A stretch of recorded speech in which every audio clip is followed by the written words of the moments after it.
Hello my peeps, today I want to talk a little bit about planning. So I am very much a planner. I know a lot of Montessori teachers aren't, and they just kind of go by the seat of their pants, but that's not how I can operate. If I don't write it down, it's not going to happen. So I really have to have a planner and write every lesson I'm going to give down, otherwise chances are high it won't happen at all. So I want to kind of show you a little bit about that process and how I do it. I have changed things a little bit since last time I made a video about this. So now I use the Erin Condren planner. Before I made my own, because I had no money and had no options. But now I am using Erin Condren. This is my third year, I think, using them. It's not perfect, and I've modified it quite a bit to make it work for me, but I do like their quality of their planners. Paper's nice and thick. I can use all the flare pens and colors and stickers that I want, which makes me very happy. So I'm using that, but again, Erin Condren is not necessary. It is very expensive, but there are a lot of cheaper options available. Amazon has quite a few good brands. I heard good things about Blooms from there. Happy Planner is another option, and there's also a lot on Etsy that you can get. So finding what works for you is most important. A lot of planners don't work for me because of how they're laid out or the style of paper, and Erin Condren, just with some modifications, tends to work really well for me, so that's what I use. So I am going to show you that today, and we'll go from there. So this is my Erin Condren planner. I've already got it set up for the school year, and August is already completed, but I am going to plan out September. I just want to kind of show you guys. So this is my year overview, year plan. It can vary and will probably change, but this is the basic overview. And then I wanted to show you, so each month has a month spread, and then you have a weekly spread. Now I have customized it with a lot of stickers because it didn't work perfectly for me. So a normal week would look more like this. This is what it comes with. And then I made some stickers with my Cricut. I just have the days of the week, notes, prep, and then I made it so the subjects are on this side. Now they do have a different layout where the subjects are on this side, but they added a weekend and I didn't want wasted space, so I just made my own stickers and did it that way. With this planner, I like to put my morning meeting activities over here with the subjects. Each one is Monday, Tuesday, Wednesday, Thursday, Friday. So I already have our daily novel study. I read one chapter aloud since I have kindergarten through second grade, and then the older students will do activities with it. But I need to add some other things to my morning meetings. Obviously, this is pretty bare. So that's what I'm going to do first. This day we're going to read the book Fry Bread. And then we're going to sing the continent song.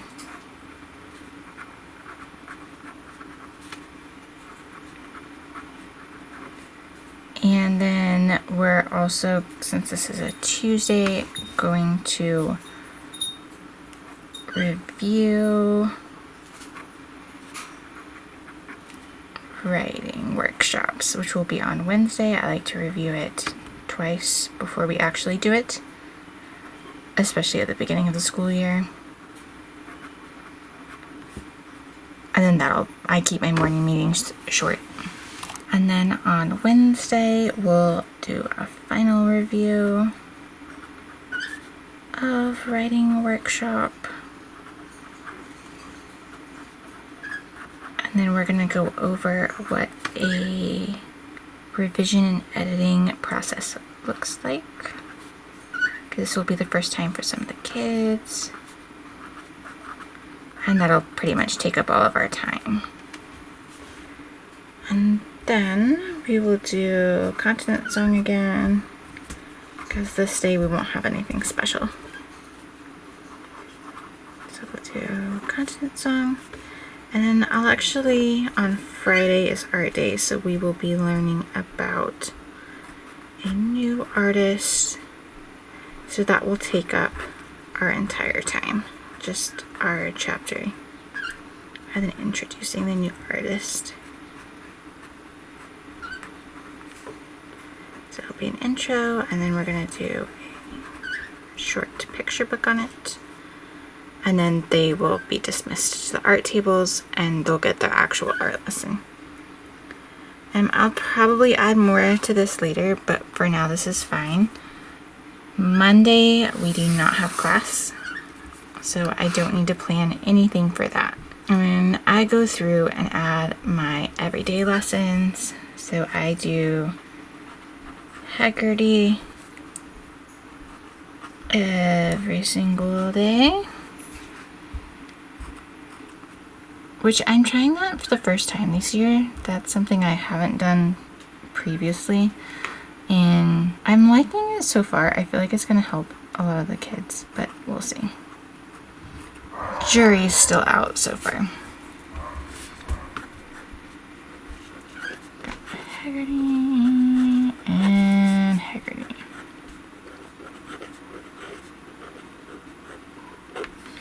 Then on Wednesday, we also do writing workshop. So I write that down.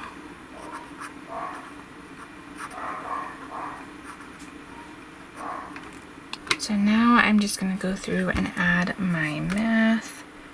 So I have a lot of the children trying to master 120, and they're really into a 1 through 20 game, so I'm going to add that. I make sure I remember to bring the supplies to school because I don't keep that on the shelf all the time. I just don't have enough space. And then they actually do Beast Academy, which is an online curriculum as well in addition to these math activities, so I usually don't have that much written down for math, but I do have some things. So I also do little booklets just to help make sure they don't forget how to add and subtract with exchanges. And I do that on days where they have a little bit of less math potentially. And then Friday, we're actually going to start going to the pool at 9:30 in the morning.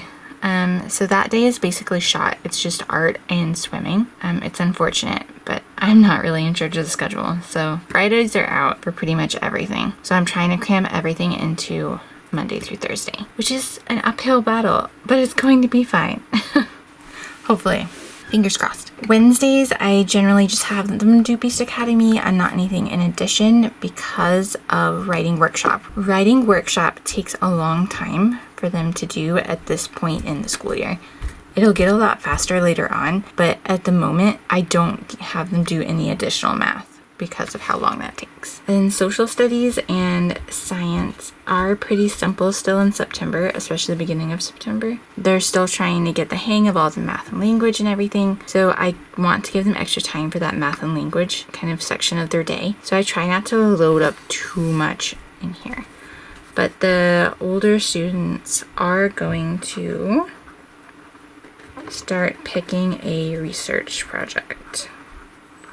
So they can pick something from outer space. It's really up to them what they want to pick and do. One child did one on the climate of Earth and why that makes Earth unique, but they come up with some cool things. And then handwriting, they actually just do every day. They have a little workbook for that. I don't generally like workbooks, but handwriting is one of the things where it's like, yeah, we're gonna do a workbook. It saves me a ton of time being able to just have that, and that way I can focus on more of the reading and writing and math that they struggle with. So I don't really put a whole lot in here. We are gonna do like I said, the art project on Friday, and that will just be an introduction.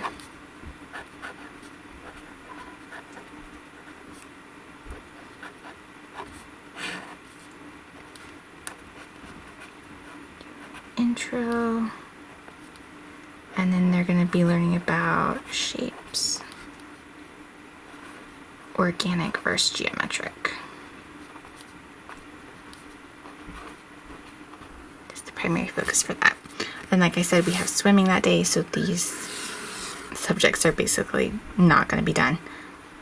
And that's kind of how I basically lay out my plans. Obviously, I'm not going to add the super specific lessons for certain children.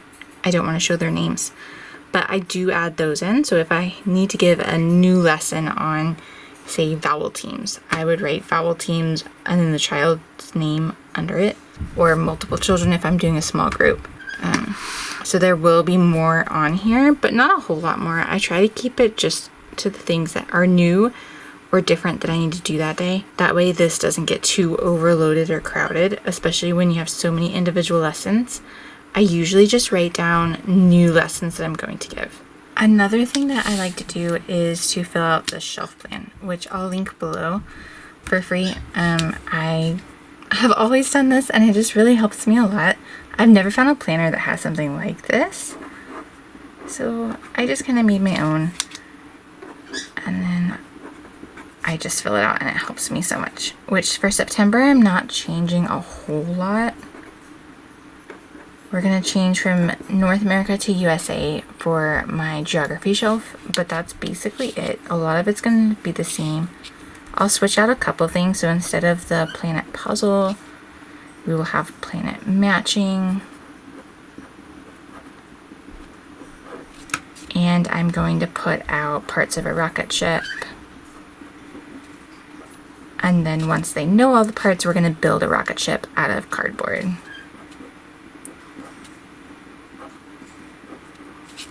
And that's pretty much all I'm changing on science. History, I'm going to have a USA timeline. And I'm going to introduce all of the presidents.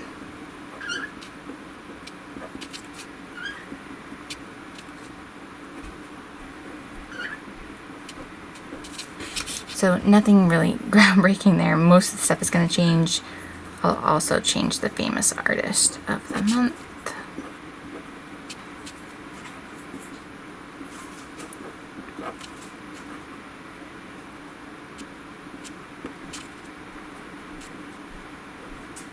Excuse my sloppy handwriting. This is very hard to do with one hand, actually.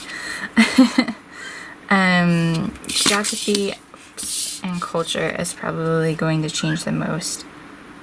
So I'm going to have a USA map puzzle, USA landmarks, and then I'm going to have some culture cards. I wish I had more hands-on materials for this, but I really don't, and I can't afford it now because I spent too much earlier in the year. So it's going to be what it's going to be, and it'll be all right. Language is going to be the same. I'm not changing anything in language. Math is going to be the same. I'm not changing anything there. They're still working on what they were working in August. They haven't mastered a whole lot, so not many changes there. Plus my language and math are set out for kindergarten through 2nd grade, so I generally don't have to change much there, which is lovely. My art shelf, I'm going to keep the same basic things. I'm going to have a scrap paper area where they can grab paper. And then we have markers and stickers. My art shelf is very small because we do the big art projects every Friday. So they don't really need like a really substantial art shelf.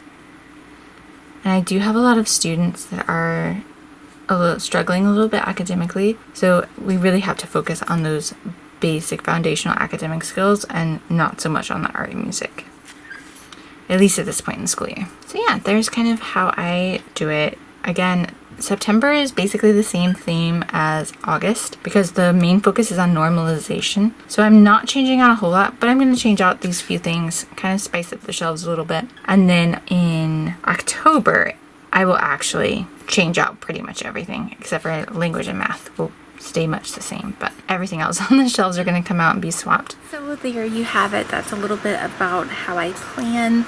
Let me know if you guys would like more of that kind. I can go in more detail and kind of let you plan the whole month with me if you would like. I don't know if you guys would be interested in that or if that would be helpful, so let me know if that's something that you would like to see, and I will see you in the next video.